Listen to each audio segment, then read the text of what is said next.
Your life is responding to what you feel, not what you think. You can hold a thought for years and see nothing change. You can repeat a sentence until it loses meaning and still remain in the same conditions. Yet a single moment of emotional certainty can alter the direction of events without warning. The difference is not effort. It is a signal. This is the middle book. In 1963, Joseph Murphy published The Power of Your Subconscious Mind, a text that has remained in continuous circulation for decades, not because it inspired belief, but because it described a mechanism that could be tested and repeated by the individual reader. By the end of this audiobook, you will understand the specific process by which feeling conditions the subconscious mind, why thought alone fails to produce change, and how the mismatch between what you say you want and what you feel you have is the source of persistent outcomes that appear fixed. Find a quiet space. What follows asks that you be present. Chapter 1. The Signal You Did Not Know You Were Sending. The response is already in motion. It did not begin when you decided to change your thinking. It did not begin when you became aware of this subject. It began before that, in a place you rarely observe directly, in the power of your subconscious mind. 1963. Joseph Murphy writes that the subconscious does not argue. It accepts. It acts on what it accepts as true. The question is not what it hears.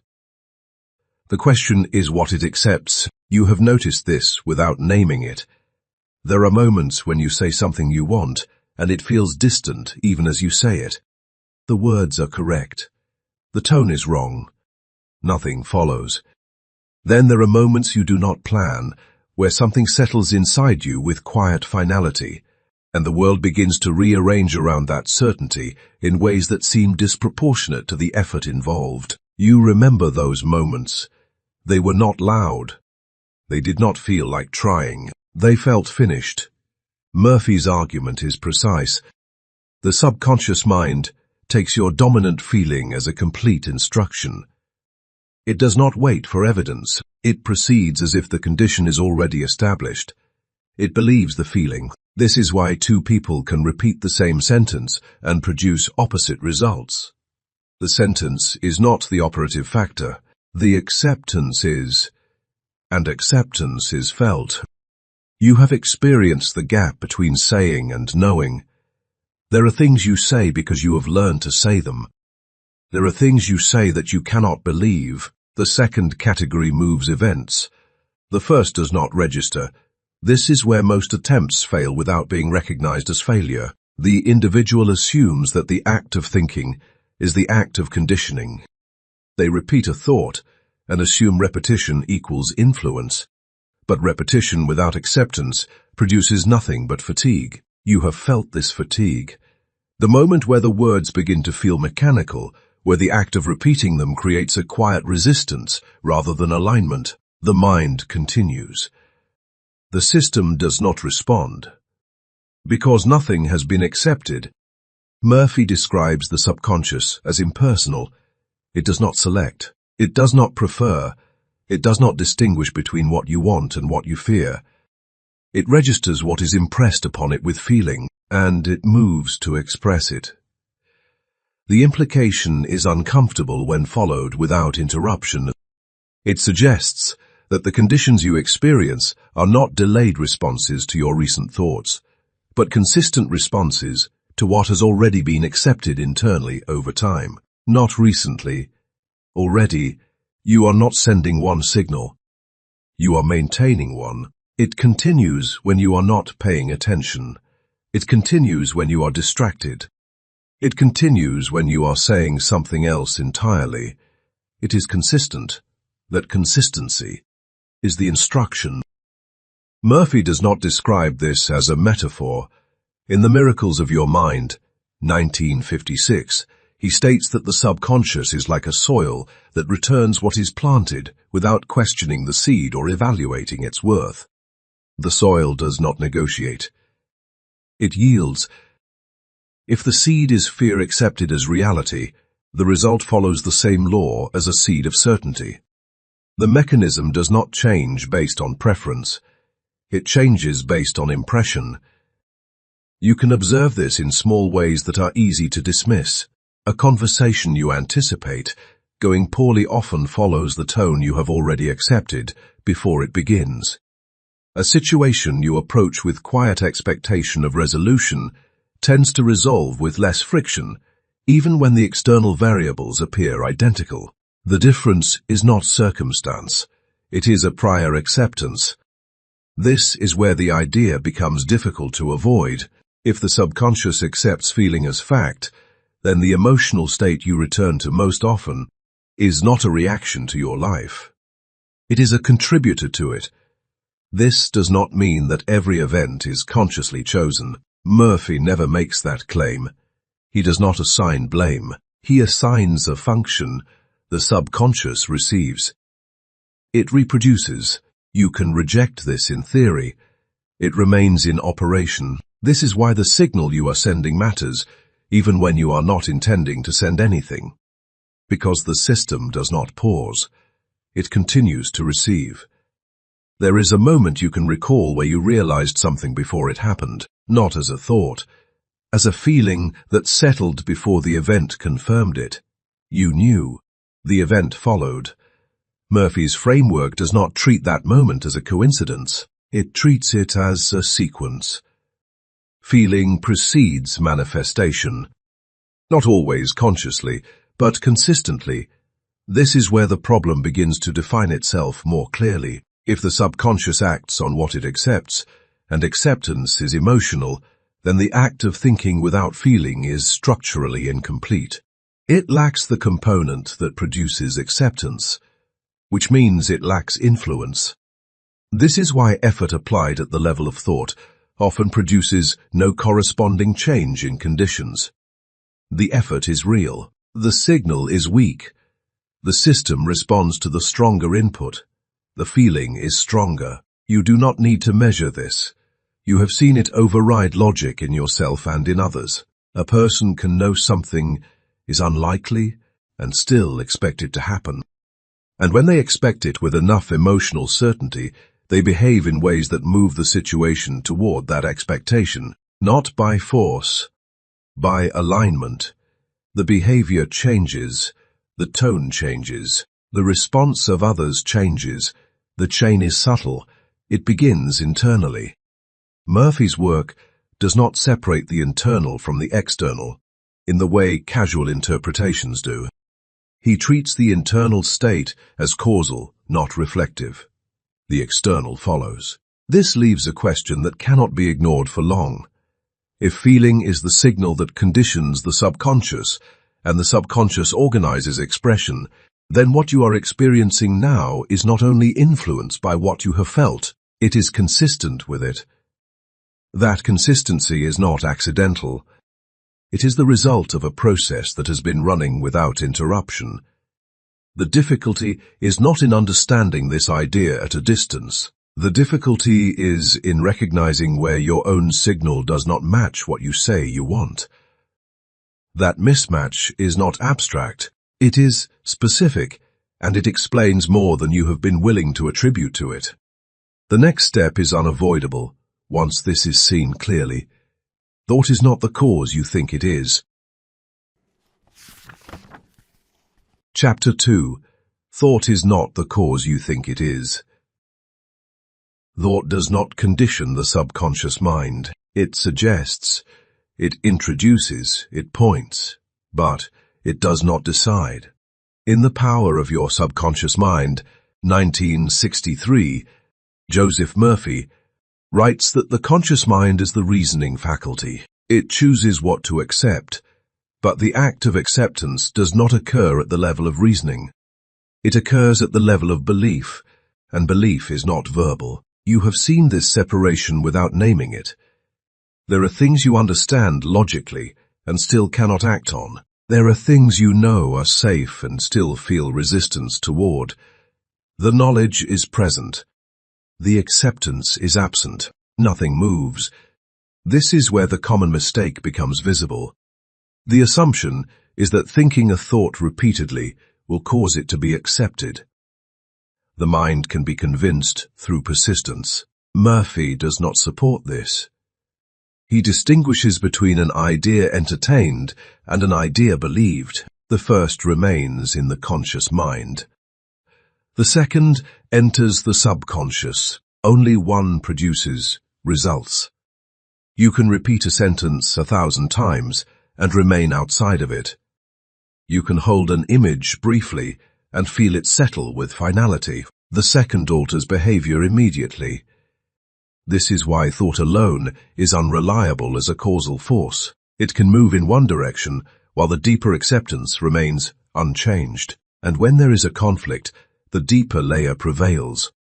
Always. You have experienced this conflict in quiet ways. You decide to think differently about something, and for a moment, the thought feels plausible. Then a familiar sensation returns underneath it, subtle but persistent, and the new thought begins to feel artificial. It does not hold. The underlying feeling has not shifted. Murphy describes the subconscious as obedient to the impression it has received, not the instruction being given in the present moment. It continues to operate on what it has accepted as true, even when the conscious mind attempts to introduce a different idea. It does not update on command, it updates on acceptance. This is why reasoning with yourself often fails. You can construct an argument that is logically sound and still feel unmoved by it. The logic reaches the surface. The acceptance remains elsewhere, and so the condition continues. This is not a failure of intelligence. It is a misunderstanding of function. The conscious mind can analyze. It can compare. It can reject, but it cannot force belief. It can only present material for belief to form around. Murphy is explicit on this point. In How to Use the Laws of Mind, 1974, he states that the subconscious mind responds to the nature of the belief held, not to the arguments that attempt to establish it. The belief is the operative factor, and belief is felt. This is where the idea becomes difficult to simplify. If thought is not the cause, then the effort to control thought as the primary method of change is misdirected, not useless, but incomplete. You have seen this in people who speak with certainty while feeling something else entirely. The words are structured. The delivery is controlled. But there is a contradiction underneath that others can sense without being able to explain it. The message does not land because it is not being transmitted from the level that determines acceptance. This applies internally before it applies externally. You can say something to yourself and know immediately that you do not believe it. The recognition is instant. No analysis is required. That recognition is the boundary. It marks the difference between thinking and accepting. Murphy does not suggest abandoning thought. He assigns it a different role. Thought prepares. It selects the idea that may be accepted. It frames the direction, but it does not complete the process. The completion occurs when the idea is felt as real. Until that point, it remains provisional. You can hold a provisional idea indefinitely. It does not move the system. The system responds to what has been finalized internally. This is why a single moment of conviction can outweigh prolonged periods of uncertainty. The duration of the thought is not the determining factor. The depth of acceptance is. You have experienced a moment where something became decided within you without external confirmation. After that moment, your behavior shifted without effort. You did not need to remind yourself. You did not need to repeat anything. It was done. Murphy would identify that moment as the point at which the subconscious accepted the idea as fact. From that point forward, the expression of that fact began to organize. Not instantly, but consistently. This introduces a problem that cannot be resolved at the level of thought. If the subconscious continues to operate on prior acceptance, then introducing new thoughts without altering that acceptance produces a surface-level change that does not penetrate. The individual appears to change. The pattern remains. You have seen this in cycles that repeat despite conscious effort to avoid them. Different circumstances, similar outcomes. The common factor is not the thought. It is the underlying acceptance that has not been revised. Murphy does not describe this as fixed. He describes it as subject to impression, which means it can be altered. But not by argument, not by force, by a change in what is felt as true. This is where the distinction becomes precise. Thought can introduce an idea of what you want. Feeling determines whether that idea is accepted. If the feeling does not correspond to the thought remains external to the system that produces results. It is considered, then discarded. The system continues with what it already recognizes. This is why the effort to control thought often leads to frustration. The individual senses that something is not responding, but cannot locate where the process is breaking down. It breaks at acceptance, not thinking. This leads to a question that cannot be answered by increasing effort at the same level. If thought is not the cause, then what converts an idea into something the subconscious will accept? What creates belief? The answer is not found in repetition alone. It is found in a feeling that has already been accepted as real. The subconscious does not wait for evidence. It waits for that. Chapter 3. The subconscious accepts feeling as fact. It does not wait for proof. It does not verify the condition you present to it.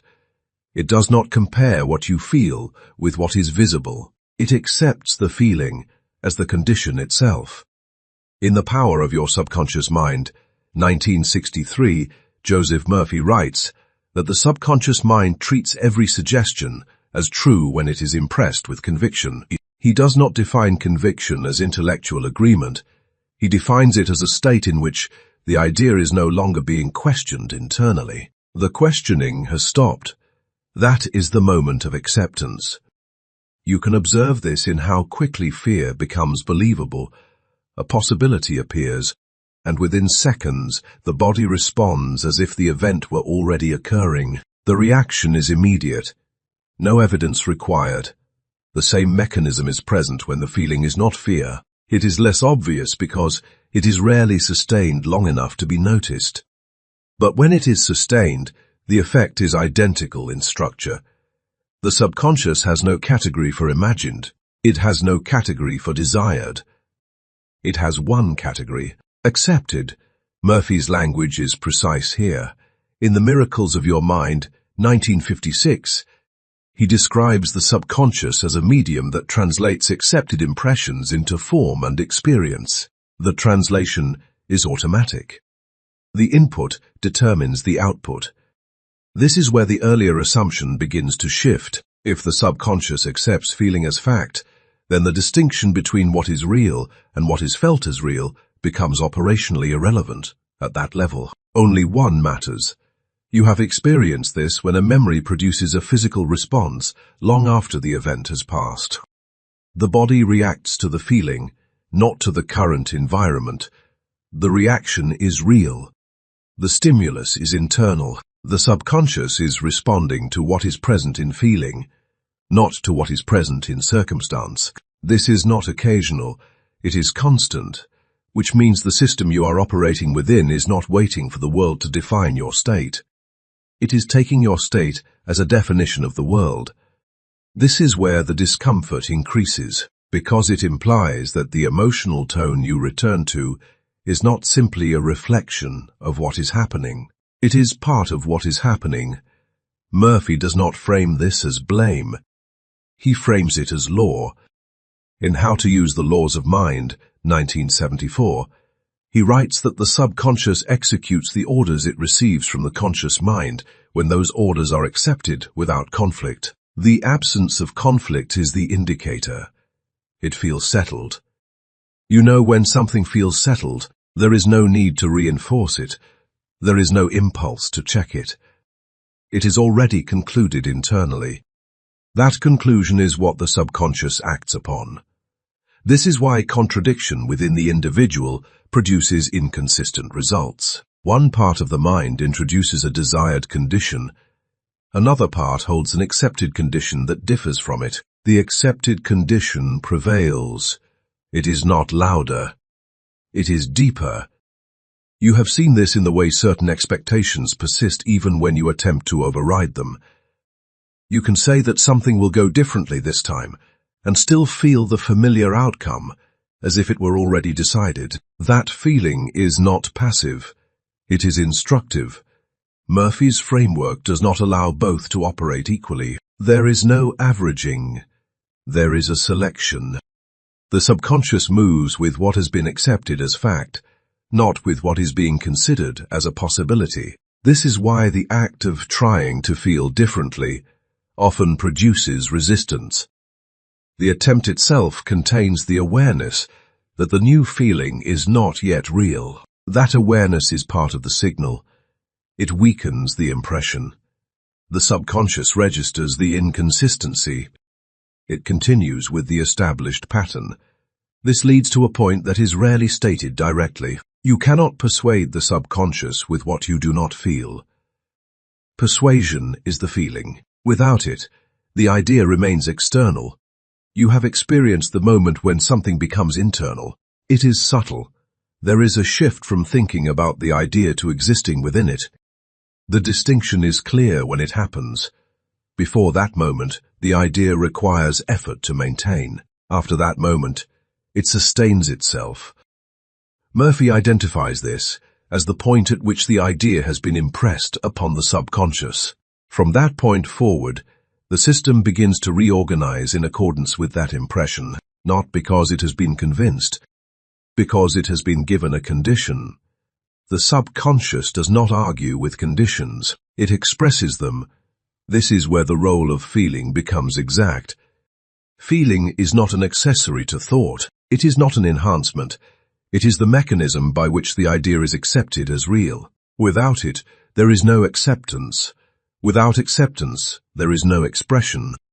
This does not mean that every feeling produces immediate external change. Murphy is careful on this point. He notes that the subconscious operates through established patterns and processes that may take time to reorganize. But the direction is set at the moment of acceptance. The movement begins there. You have felt the difference between hoping something will happen and knowing it will. Hope contains uncertainty. Knowing does not. The subconscious responds to the second. This is why a desired outcome that is held with uncertainty produces inconsistent results. The feeling is divided. The signal is mixed.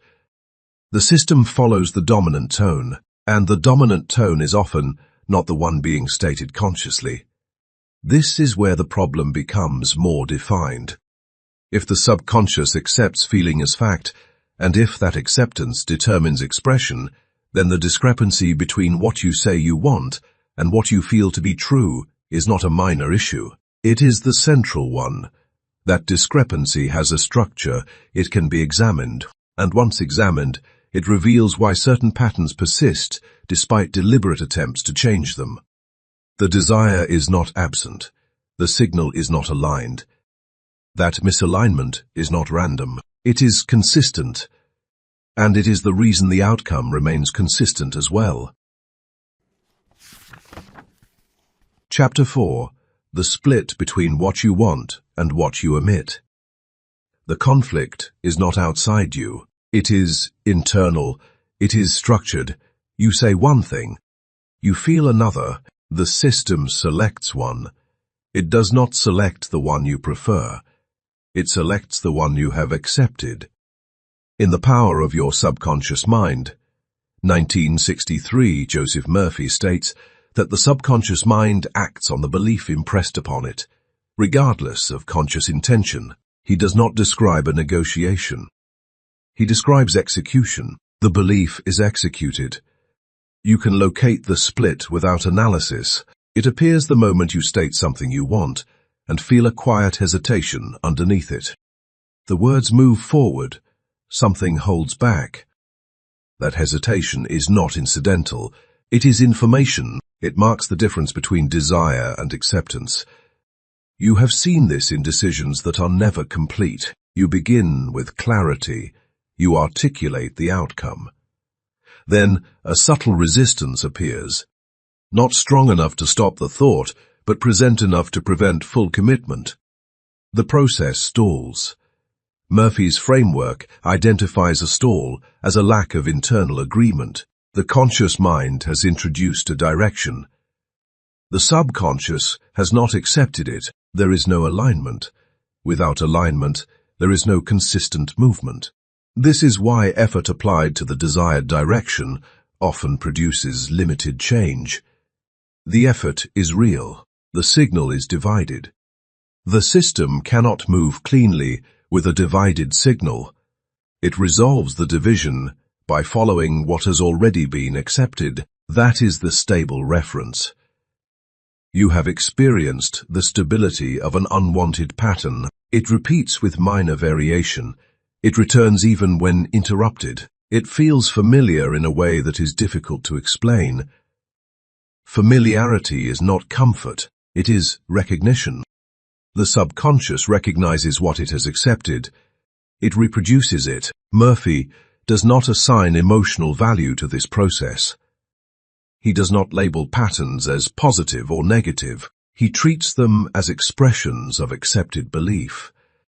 The expression matches the belief. This is why the attempt to override a pattern with a new thought often produces friction. The new thought is introduced. The old acceptance remains. The system continues with the old, not because it resists change, because it has not received a new condition. You can observe this in how quickly the mind returns to a familiar expectation after a brief interruption. A moment of optimism appears. Then the previous tone reasserts itself without effort. It does not need reinforcement. It is already established. Murphy's language in How to Use the Laws of Mind, 1974, clarifies this further. He writes that the subconscious operates on the principle of least resistance, moving along the lines that have been most deeply impressed. It follows the established line. The new direction must become the established line to alter the movement. This is where the split becomes more than an inconvenience. It becomes the determining factor. If what you want exists at the level of thought and what you accept exists at the level of feeling, then the outcome will follow the second, always. You have felt the moment when a desired outcome feels unlikely even as you state it. That feeling is not passive. It is directive. It informs behavior in ways that are subtle but consistent. The tone of your voice changes. The decisions you make adjust slightly. The way others respond to you shifts in response to those changes. The chain is continuous. It begins with acceptance. Murphy does not describe this as a conscious process. He describes it as automatic, which means the split operates whether you are aware of it or not. Awareness does not stop it. It reveals it. Once revealed, it cannot be ignored without consequence, because you begin to see the same pattern across different situations, different contexts, same signal. You can say you want one thing and feel another in multiple areas of your life. The structure repeats. The outcome repeats. This is not a coincidence. It is consistency. The subconscious is consistent. It expresses what it has accepted with precision. This introduces a point that is easy to misunderstand. The presence of a desire does not imply acceptance of that desire as real. You can want something intensely and still feel it as distant, improbable, or unavailable. The intensity of the desire does not compensate for the absence of acceptance. It amplifies the awareness of absence. Murphy does not equate desire with belief. He separates them. Desire introduces, belief conditions. The outcome follows belief. You have seen this in situations where you want something and simultaneously expect it not to occur. The expectation feels more grounded than the desire. It carries more weight. That weight determines the direction. This is where the phrase, "what you emit," becomes exact. You are not expressing your desires, you are emitting your accepted state. The emission is continuous. It does not adjust to match your current thought, unless that thought has been accepted. It maintains the established tone. This is why changing what you say without changing what you feel produces minimal effect. The words are new. The signal is not. The system responds to the signal. Murphy's framework leaves little room for interpretation here. In The Miracles of Your Mind, 1956, he emphasizes that the subconscious brings forth what is impressed upon it, not what is merely wished for. The distinction is final. Wishing does not impress, feeling does. This is where the split must be addressed directly, not by forcing a new thought, not by suppressing the existing feeling, by recognizing that the two are not aligned. That recognition is not a solution. It is the beginning of one. Because once the split is seen clearly, the effort to change can be directed at the level where change is possible, not at the level where it is considered, at the level where it is accepted.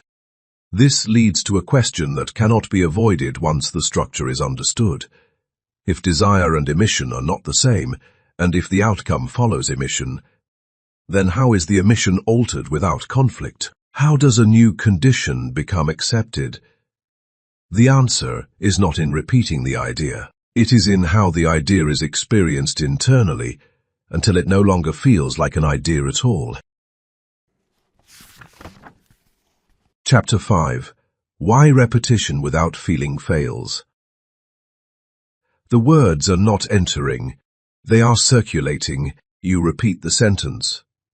You maintain the structure. You hold the idea in place. Nothing changes.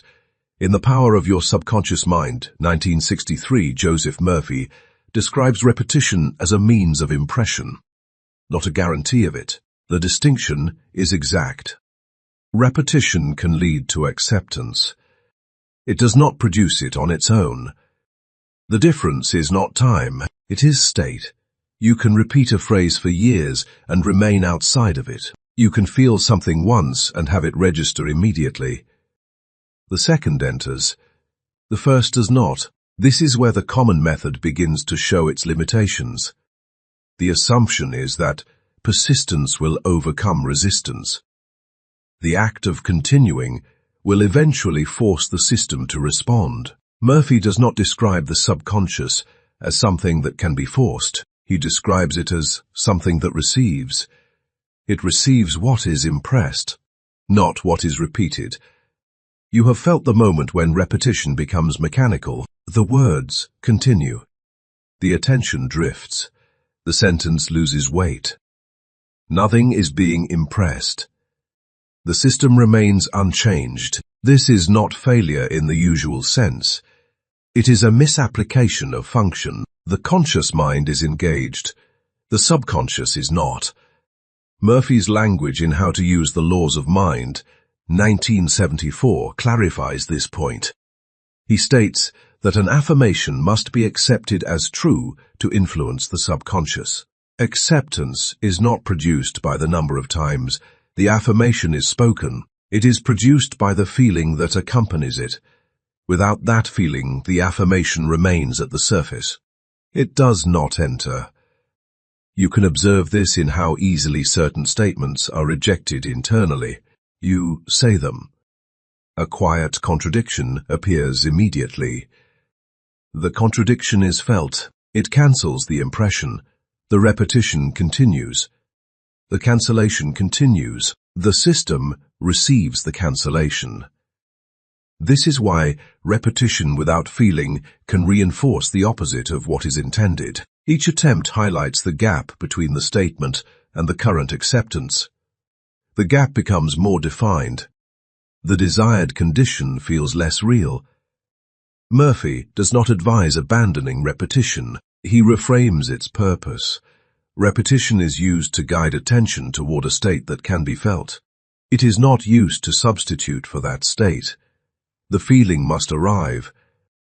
When it arrives, repetition becomes unnecessary. You have experienced a moment where a statement no longer needed to be repeated. It was simply known. The repetition ended. The acceptance remained. That is the point at which the idea has entered the subconscious. Murphy describes this as the moment when the subconscious has been impressed. From that point forward, the expression of that impression begins to organize. Not because of continued effort, because the condition has been accepted. This introduces a subtle problem. If repetition without feeling fails, and if feeling cannot be forced, then the method most commonly applied becomes ineffective at the point where it is most needed. The individual increases repetition. The system requires acceptance. The two do not meet. You have seen this in the fatigue that follows prolonged effort at the level of thought.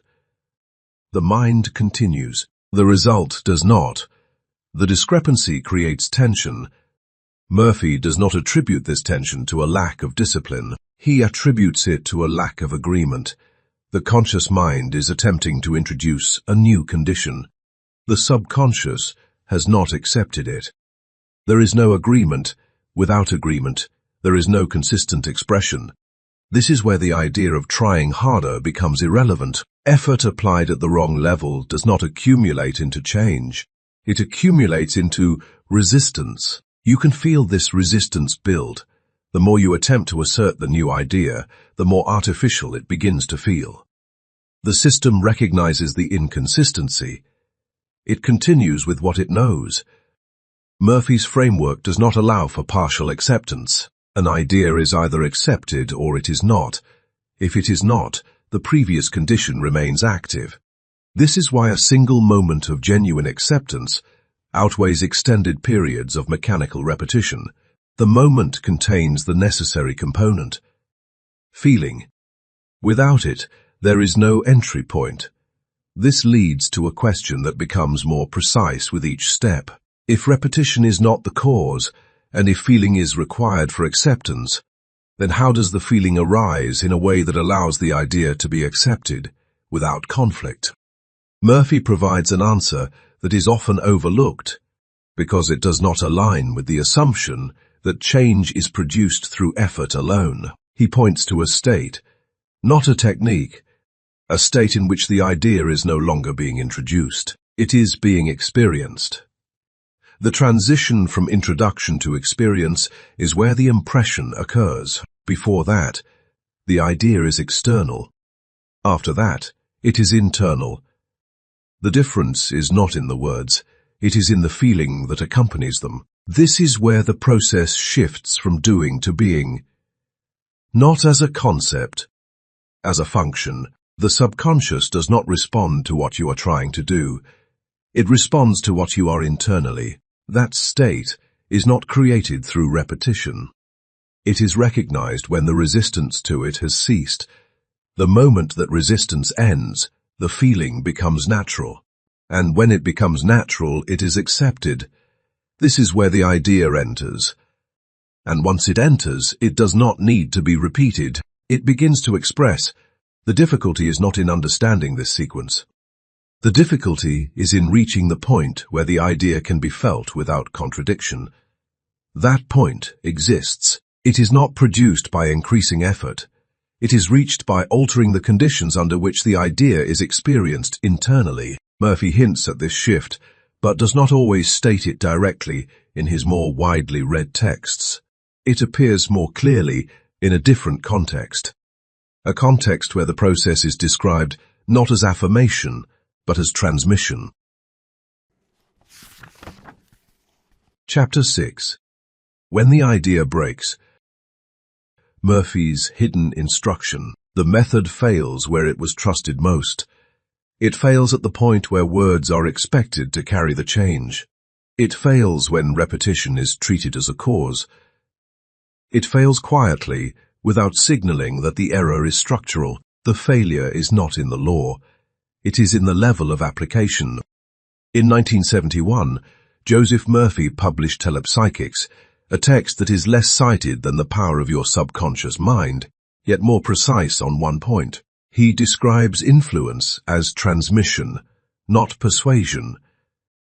Transmission does not use an argument, it uses state.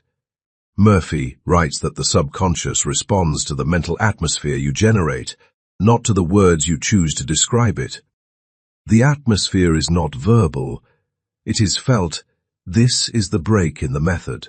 Up to this point, the effort has been placed on constructing the correct sentence, maintaining it, repeating it, and holding it in place long enough to produce change. The assumption is that the structure of the sentence carries the influence. Murphy's later language removes that assumption. The sentence points. The state transmits. You have experienced transmission without naming it. You have entered a room and sensed the condition before anyone spoke. You have felt certainty in another person without requiring explanation. Nothing was argued. Something was present. Murphy treats this presence as functional, not incidental. In Telepsychics, 1971, he states that thought is a carrier wave. But feeling is the power that gives it effect. Without the power, the wave does not register, it passes without impact. This resolves the earlier contradiction. If repetition without feeling fails, it is because the carrier is active without the power. The structure is present. The influence is not. The shift is not to abandon thought. It is to recognize where its role ends. Thought selects the idea. Feeling determines its acceptance. Transmission occurs at the point of acceptance. You cannot transmit what you do not feel as real. The system does not allow it. This is where the idea breaks from its previous form. It is no longer about convincing yourself. It is about occupying a state that does not require convincing. That occupation is not forced, it is allowed. Murphy describes the subconscious as receptive to suggestion when the conscious mind is quieted, not inactive, unresistant. In that condition, the idea can be felt without contradiction. The resistance is absent. The acceptance occurs. This is why certain moments produce disproportionate change. They are not moments of effort. There are moments when the resistance that prevented acceptance is no longer active. The idea enters. Onset enters. The system begins to express it. This is not mystical. It is mechanical. The subconscious receives the impression. It organizes expression in accordance with it. Murphy uses language that suggests continuity rather than interruption. The process does not start when you decide to apply it. It has been running. The shift occurs when the input changes. The input changes when the state changes. This is where the focus moves from what you say to what you sustain internally. The sustained state is the transmission. It continues without repetition. It does not require reinforcement. It is self-consistent. You have felt the difference between holding an idea and being in a state. Holding requires effort. Being does not. Murphy's instruction, when followed to its conclusion, is not to increase effort at the level of thought, but to enter a state where the idea is already accepted, not stated, accepted. The acceptance is felt. This is where the process becomes exact. If the subconscious responds to the mental atmosphere, and if that atmosphere is determined by the feeling you sustain, then the outcome is not being shaped by what you are trying to think. It is being shaped by what you are being. This is not a metaphor. It is a description of a function. The difficulty is that the state cannot be simulated indefinitely. The attempt to simulate it introduces awareness of the simulation. That awareness is part of the signal. It weakens the impression. The state must become natural. Murphy does not define natural as effortless in the beginning. He defines it as familiar. What is familiar is accepted. What is accepted is expressed. This introduces a precise direction for change, not in constructing new thoughts, but in allowing a new state to become familiar enough that it no longer feels introduced. It feels given, When it feels given, the subconscious does not question it, it accepts it. This is the point where the transmission occurs without effort. The state carries itself. The system responds. The earlier method fails because it attempts to produce this state through repetition alone. Murphy's later instruction corrects that. The state must precede the repetition, not the other way around. Once the state is present, repetition becomes redundant. The system has already received the instruction. This leads to a shift that cannot be reversed once it is seen clearly. The question is no longer how to think differently. It is how to be in a state that the subconscious can accept without conflict. That state is not created through force. It is recognized when the conditions that prevented it are no longer active. When that occurs, the feeling changes, and when the feeling changes, the signal changes with it. Chapter 7. The mechanical nature of inner agreement. The system requires agreement, not effort, not intensity. Agreement when the conscious intention and the subconscious acceptance match. Movement becomes consistent. When they do not, the system defaults to what has already been accepted. It does not hesitate. In How to Use the Laws of Mind, 1974, Joseph Murphy writes that the subconscious mind executes what it believes to be true, and it does so with precision that is unaffected by preference. He does not describe variability. He describes reliability. The reliability is mechanical. You have felt the difference between forcing a direction and moving without friction. In one case, each step requires correction. In the other, the movement sustains itself. The difference is not external support. It is an internal agreement. Agreement is not a feeling you generate on command. It is the absence of contradiction. When there is no contradiction, the idea is accepted. When the idea is accepted, the system moves with it. There is no internal resistance to overcome. This is why certain decisions feel immediate. You do not deliberate. You do not rehearse. You act. The action follows the acceptance. Murphy's framework places acceptance at the center of causation. He does not treat it as a secondary factor. He treats it as the determining condition. In The Miracles of Your Mind, 1956, he states that the subconscious mind brings forth what you feel to be true in your heart, regardless of the words you use to describe it. The heart is not symbolic here. It indicates the level at which the idea is no longer questioned. You know when something is no longer questioned, there is no need to return to it. There is no need to reinforce it. It is settled. That settlement is what the subconscious responds to. This is where the process becomes exact. If agreement is the absence of contradiction, then any attempt to impose a new idea while the contradiction remains active will produce a divided signal. The division is not resolved through repetition. It is resolved when the contradiction ceases. You have experienced the moment when a concern disappears without being solved. The situation may remain unchanged, but the internal resistance is gone. The shift is immediate. From that point, your behavior changes without instruction. Murphy would identify that as a change in acceptance. The subconscious has received a different condition. The expression follows.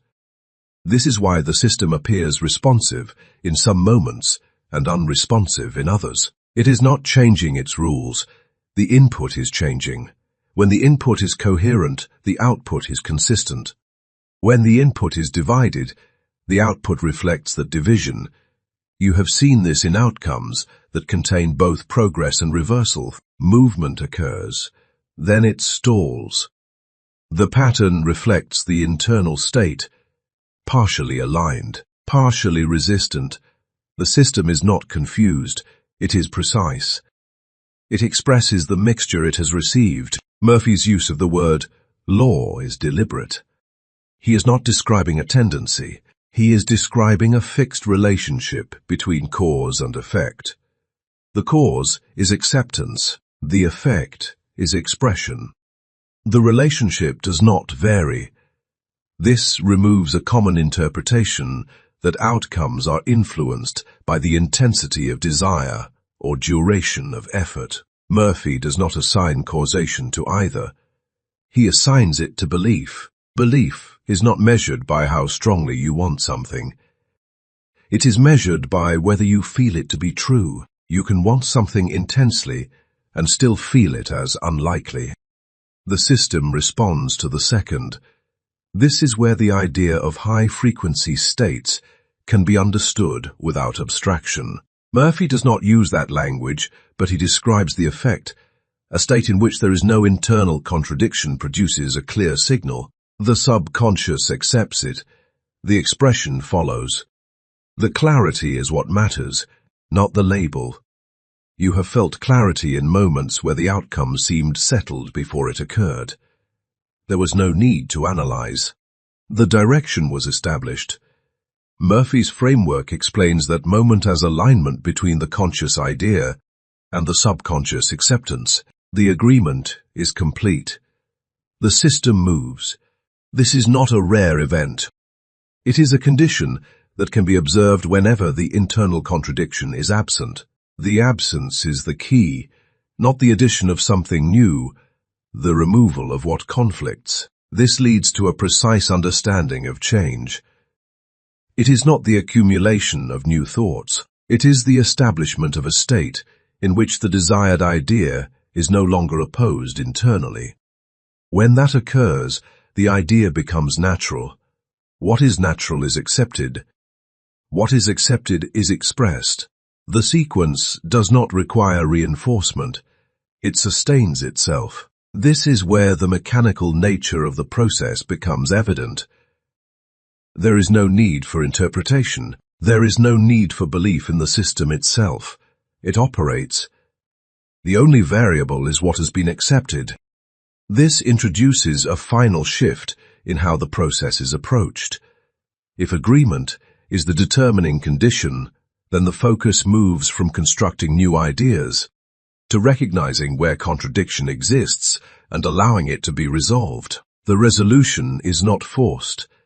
It occurs when the conditions that maintain the contradiction are no longer active. When that happens, the feeling changes. The acceptance follows. The system responds. The change is not gradual at that point. It is immediate. The expression begins to align with the new condition without requiring continued effort. This leads to the last step. Not a method, a recognition that the signal you are sending is not something you produce intermittently. It is something you maintain, and it changes the moment the agreement within you changes with it. Chapter 8. The moment the signal changes. The change does not arrive gradually. It appears. There is a point where the internal resistance is no longer active, not reduced, absent. The idea is no longer being introduced. It is no longer being repeated. It is present. In The Power of Your Subconscious Mind, 1963, Joseph Murphy describes the moment of acceptance as the point at which the subconscious begins to act upon the idea without further instruction. He does not describe a transition period. He describes a shift. You have felt this shift before in forms that did not seem connected. A decision that became final without further thought. A release of concern that did not require resolution. A certainty that arrived without argument. The mind did not build it. It recognized it. That recognition is the change in signal. Up to this point, the effort has been directed toward producing a state. The attempt has been to construct the correct thought, sustain it, and reinforce it until it becomes real. The sequence appears logical. Murphy's work reverses it. The state does not emerge from sustained thought. The thought becomes irrelevant once the state is present. The state comes first. You do not create it in the way you create a sentence. You enter it when the contradiction that prevented it is no longer active. This is why the change feels immediate when it occurs. There is no sense of progression. There is a before, there is an after. The difference is not in the external condition. It is in what has been accepted internally. Once accepted, the subconscious does not require confirmation. It begins to organize expression, not in a single event, in a sequence. Murphy is careful to describe this as a process that unfolds through natural channels. He does not suggest sudden disruption of all conditions. The reorganization follows the new acceptance. You can observe this in how behavior shifts without instruction after a decision has been fully accepted. You do not need to remind yourself to act differently. The action follows naturally. The system has aligned. This is the indication that the signal has changed, not the external result. The internal consistency. You know when the signal has not changed. The thought requires effort to maintain. The feeling underneath contradicts it. The contradiction remains active. Nothing stabilizes. When the signal changes, the effort disappears. Not because the outcome has occurred, because the state is no longer being introduced. It is established. Murphy's language in How to Use the Laws of Mind, 1974, reinforces this. He writes that when the subconscious accepts an idea, it moves to express it through the path of least resistance. The movement is continuous. It does not require supervision. This is where the process completes itself, not at the moment of external change, at the moment of internal acceptance. Everything that follows is a sequence. You have seen situations where the outcome appears inevitable before it occurs. The certainty is not based on evidence. It is based on acceptance. Murphy identifies certainty as the condition that precedes manifestation. The external event confirms what has already been established internally, not the other way around. This is where the original claim becomes clear in function. Your life is not responding to what you think. It is responding to what has been accepted through feeling. The thought introduces, the feeling accepts. The subconscious expresses. The sequence does not vary. What changes is the input. When the input changes, the output follows. This is not a technique. It does not require steps. It requires recognition of what is already occurring. The signal is not something you begin to send. It is something you are already maintaining. The change occurs when what you maintain changes, not gradually. At the point where the contradiction is no longer present, that point cannot be forced. It cannot be simulated indefinitely. It is recognized when the resistance that sustained the previous condition has ceased. When it ceases, the feeling changes. When the feeling changes, the acceptance follows. When the acceptance follows, the system responds. This is the moment the signal changes. It is not announced, it is known, and once it is known, it does not return to what it was before. Because the previous condition is no longer accepted as real, the system moves with what is real to it, nothing else.